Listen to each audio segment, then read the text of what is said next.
एक ऐसा शासक जिसके अंदर बेपनाह ताकत, कमाल की रणनीति और उतनी ही बेरहम क्रूरता हो। आज हम दिल्ली सल्तनत के शायद सबसे शक्तिशाली और यकीनन सबसे विवादास्पद सुल्तान अलाउद्दीन खिलजी की कहानी में गहराई से उतरने वाले हैं।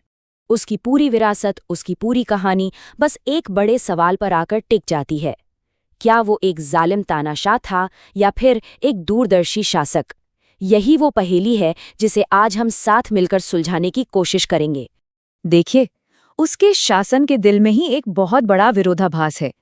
एक तरफ उसने धोखे और खून खराबे से गद्दी हासिल की, तो वहीं दूसरी तरफ उसी ने इस उपमहाद्वीप को एक ऐसे भयानक खतरे से बचाया जिसने बाकी दुनिया को घुटनों पर ला दिया था। चलिए इसको थोड़ा और समझते हैं। तो सबसे पहले उसके शासन के पहले पिलर को देखते हैं, उसकी क्रूर महत्वाकांक्षा और भारत के अंदर उसकी एक के बाद एक सैन्य जीत। गुजरात, रणथंभौर, चित्तौड़, एक के बाद एक बड़े बड़े किले उसके कदमों में थे। उसके सैन्य अभियानों की जो रफ्तार थी वो हैरान कर देने वाली थी और देखते ही देखते उसने उत्तर से लेकर दक्षिण भारत तक अपना दबदबा कायम कर लिया। खास तौर पर शक्तिशाली राजपूत किलों पर उसकी जीत की जो कहानियां हैं वो इतिहास के पन्नों में खून से लिखी गई हैं। ये कोई मामूली लड़ाइयां नहीं थीं, ये थी अस्तित्व की जंग, जहां हर कोई अपनी आखिरी सांस तक लड़ता था। और रणथंभौर और चित्तौड़ की घटनाओं को समझने के लिए ना इन दो रिवाजों को समझना बहुत जरूरी है, साका और जौहर। जब हार निश्चित लगती थी तो राजपूत योद्धा केसरिया बाना पहनकर साका के लिए निकलते थे, मतलब वो आखिरी बार लड़ने जा रहे हैं मौत तक। और किले के अंदर महिलाएं जौहर करती थीं, यानी दुश्मन के हाथों में पड़ने के बजाय आग में कूदकर अपनी जान दे देती थीं। चित्तौड़गढ़ की घेराबंदी का अंत कुछ इसी तरह हुआ था। जब अलाउद्दीन की सेना आखिरकार किले के अंदर पहुंची तो वहां जीत का जश्न मनाने के लिए कोई जिंदा ही नहीं बचा था। ये उस दौर की क्रूरता का एक बहुत बड़ा सबूत है। तो चलिए अब कहानी के दूसरे पहलू पर चलते हैं। ये उसकी शायद सबसे बड़ी उपलब्धि है जिसे अक्सर लोग नजरअंदाज कर देते हैं।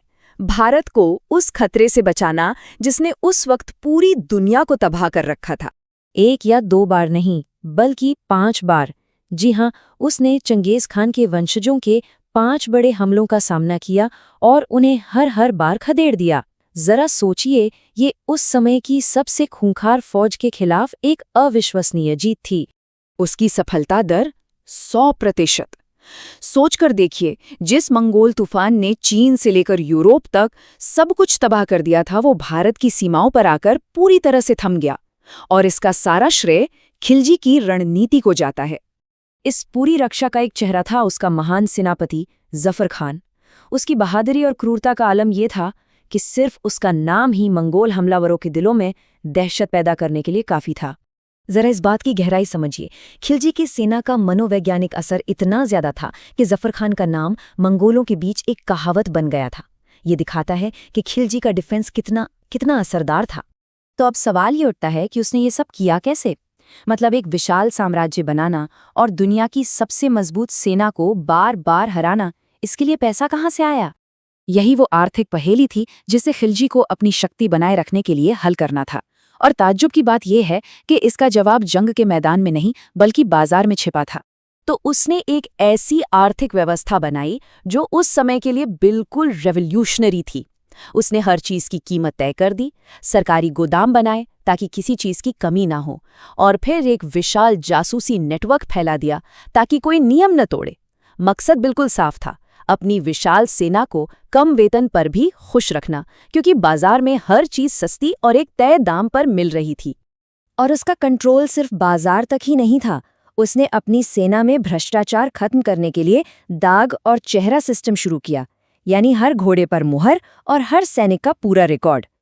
इतना ही नहीं, उसने अमीरों की ताकत कम करने के लिए उनकी दावतों और शराब पर भी पाबंदी लगा दी। उसका एक ही सिद्धांत था, राजत्व कोई रिश्तेदारी नहीं जानता, मतलब सुल्तान के हुक्म के आगे कोई कुछ भी नहीं। और यहीं से हम उसके शासन के आखिरी दौर के विश्लेषण पर पहुंचते हैं और उस व्यवस्था की नाजुकता को देखते हैं जो उसने इतनी मेहनत से बनाई थी। उसकी सारी जीत, सारे सुधार, सारी व्यवस्था, सब कुछ बस एक ही चीज पर टिकी थी, खुद अलाउद्दीन खिलजी।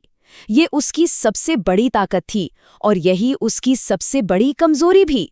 उसने जो साम्राज्य अपने डर और अपनी ताकत के दम पर खड़ा किया था, वो उसके बिना टिक ही नहीं सकता था। और हुआ भी बिल्कुल यही। 1316 में उसकी मौत हुई और उसके साथ ही उसका बनाया हुआ पूरा का पूरा ढांचा ताश के पत्तों की तरह बिखर गया। सिर्फ 4 साल के अंदर खिलजी वंश का नामो निशान तक मिट गया।